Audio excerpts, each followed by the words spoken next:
I'm not old enough, I'm sorry. Yeah, I'm running for senator. Hello everyone, thanks so much for hanging out. My name is Arnold. I'm a state coordinator in the grassroots organization New York Revolution. When I was asked to speak today, I wasn't quite sure what I wanted to tell you, especially when I found out I'd be closer to the end. I knew that everyone else would probably cover everything that I could possibly say. I wanted to find something interesting enough to hold your attention, yet also inspiring enough to send you away with the desire to become active and involved in making a difference. I want to tell you a little about myself and my efforts, as well as encourage you along the path of civil disobedience. I'm the 24-year-old mother of 3 young daughters. I'm the dedicated wife of a struggling small business owner in New York State. Before the SAFE Act was passed, I was politically opinionated, but not politically active and informative. I knew what I believed, but I never felt it was important enough for me to share those beliefs with others or to educate others on the freedoms I believe we're all guaranteed. When the SAFE Act was passed last January, it was the only fuel I needed to come out of the shadows and vow to fight. This is Aurora. Hi, Aurora. This is Free Range Philly, and over here is Dakota.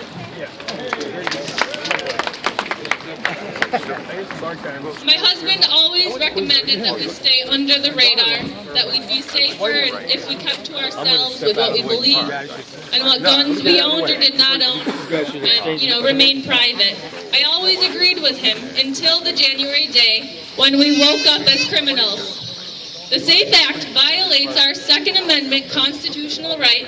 Whether we want to use that right is a personal choice, but it should be there for us to decide. It's extremely difficult for me to describe the feelings I felt last January when I learned of this legislation. I was in disbelief and sickened at the thought of such an uneducated group of people existing who believe that they can call a gun that I legally purchased and responsibly owned as being more lethal than another. Specific features of a specific type of gun are now classifying many popularly owned guns as being assault weapons and classifying them as being more dangerous in the hands of citizens. I am not a criminal. I have never and never planned to cause harm to another. And the fact that my government and some of my family, my friends, and my neighbors can have such a distrust in humanity that they cannot trust me or themselves with a certain type of gun is extremely disheartening.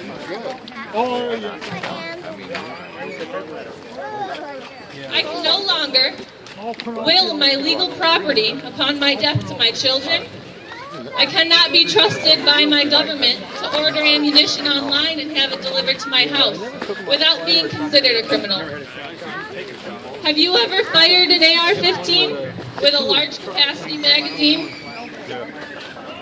Aside from the dollar signs pouring out of the barrel now, I had a blast on the shot heard around the state with my AR-15 and my 30-round magazine. Thank you, Andy, for making me a criminal. If I could tell you one positive thing about the SAFE Act, it was great at bringing New York patriots together. I became a part of New York Revolution shortly after the SAFE Act was passed. I saw that George was in need of county leaders and quickly volunteered to take charge in Orleans.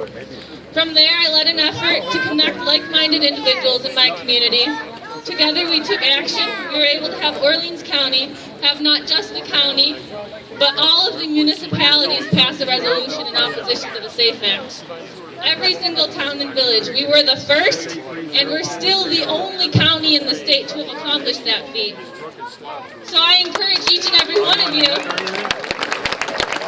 to go into your towns and villages and have them pass a resolution.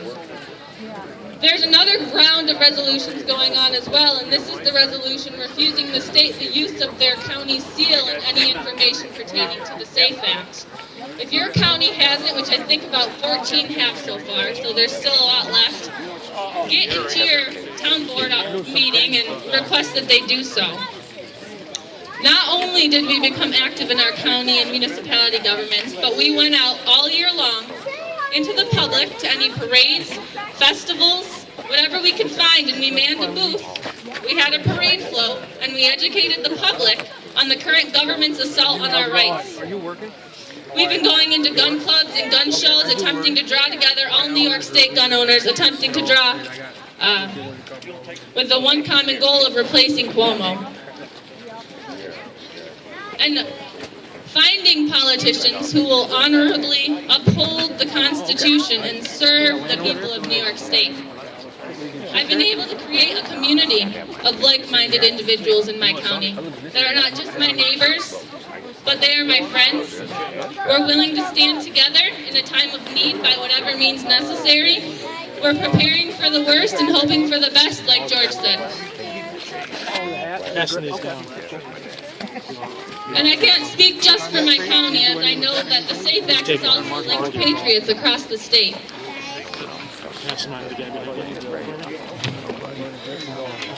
And let me tell you, there's no better bond than that of the New York State patriot, awake and active.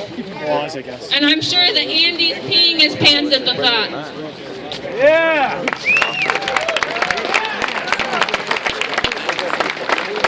I was going to ask you a question. Lisa Donovan already asked, who here is registered to vote? So instead I'm going to say, if you're not registered to vote, we have voter registration forms at our table. We don't need to know you, don't feel embarrassed. Just get registered to vote. I've been voting since I was 18 years old, and I've not missed an election yet. Thomas Jefferson spoke a great quote that I'd like to share with you. We in America do not have government by the majority. We have government by the majority who participate.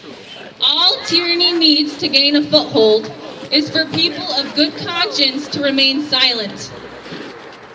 Over the past year, going into my community, gun clubs, festivals, gun shows, I've heard many an excuse as to why people do not vote. Whether they're afraid of jury duty, they don't believe their vote counts, or they just don't have that deserving representative they trust to give their vote. I can't tell you how truly disappointing this is to me. We as Americans don't just have the right to vote, it is our duty. I don't believe that anyone can have an opinion on the current state of our government if they do not choose to perform that duty.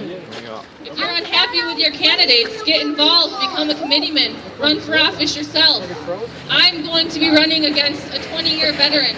He's been senator in my district for 20 years. And you know what? I'm going to win. And I'm going to beat his $1 million campaign fund with my grassroots fund. Get out and make a difference. You have nothing to lose and everything to gain. We, the people of good conscience, must begin to demand our voices are heard.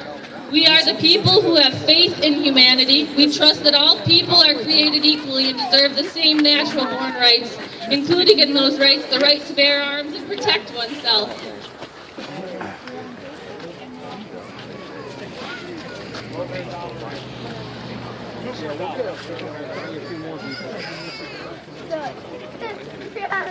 We must stand together and uphold our constitutional freedoms, and in today's society, they're consistently being chipped away, piece by piece, while promising comfort and security for the fearful and weak. The SAFE Act is unconstitutional. It is plain and simple. If we are to take back our state and return to the principles our country was founded upon, it is our duty to disobey an unjust law. I'm here today to ask you not just to oppose the SAFE Act, but to civilly disobey it. New York Revolutions led a grassroots movement of civil disobedience across the state, encouraging patriots to refuse to comply. I will not comply with an unjust law. I ask you to consider doing the same. The choice of civil disobedience is not for the timid or hesitant. It can only successfully be chosen by those who have absolutely no doubt in their convictions. I am 100% committed to the path of civil disobedience. Are you? I am 100% committed, or willing to suffer the consequences of violating this unjust law, of becoming a criminal. with the hopes that my suffering may prove to my opponents in society how truly unjust it is. Are you? Yeah! We will avenge you! I've got your back. We got your back, dear!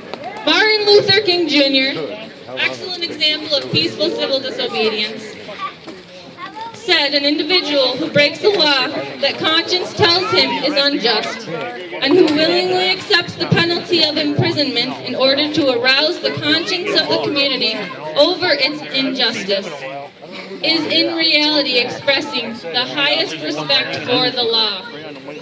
Because what is our law? The Constitution. I refuse to comply with the New York Safe Act. I want to remind you that very likely, just like you, I have children and a husband, a comfortable home, and a secure community. I'm extremely blessed to have the life I live. However, I am not free. With my choice of civil disobedience, not only do I face jail time, but I face a criminal penalty from violating this law. I'm willing to make these sacrifices for the betterment of my and your children's futures. On a daily basis, I wonder what the future holds for my children. At the current state of the country, I'm fearful of the injustice and overruling future that we are headed towards. My children, your children, our children's children deserve the freedom our Constitution guarantees them. They do not.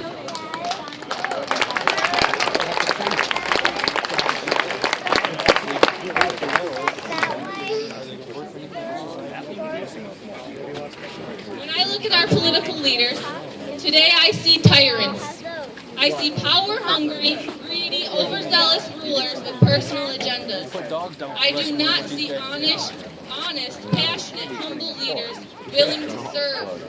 America was founded on ideals of personal freedom and individual liberties. Our founding fathers created a society where people were meant to be trusted and represented. If the men and women we elect to represent cannot trust us, cannot represent these ideals of freedom, we cannot trust them, and we've created something other than America. It's time for us to take back our state and our country, but we cannot do it alone. We need all like-minded individuals to band together across the state, to vow to protect the future that our children deserve. We need patriots willing to disobey unjust laws for the good of our country. I'm not here to tell you what to choose, as it's your own personal decision, but I am here to tell you what I choose, and to tell you that if you wish to see a change in our state and our country, you must also choose to take a stand and be a part of that change.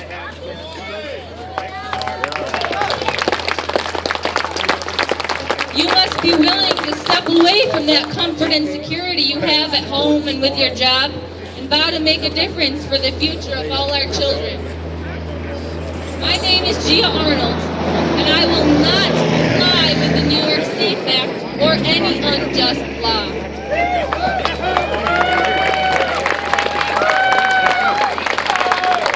I will not register my AR-15. I will not modify my 30-round magazines. And I do not fear what will come of me when I refuse to comply. For there is nothing more that I fear than the future of my children. Thanks for attending today, and I ask that if you take anything away from today's rally, that you take away a network of like-minded patriots, and you build a community with friends willing to stand up for what is right and make a difference. Thank you.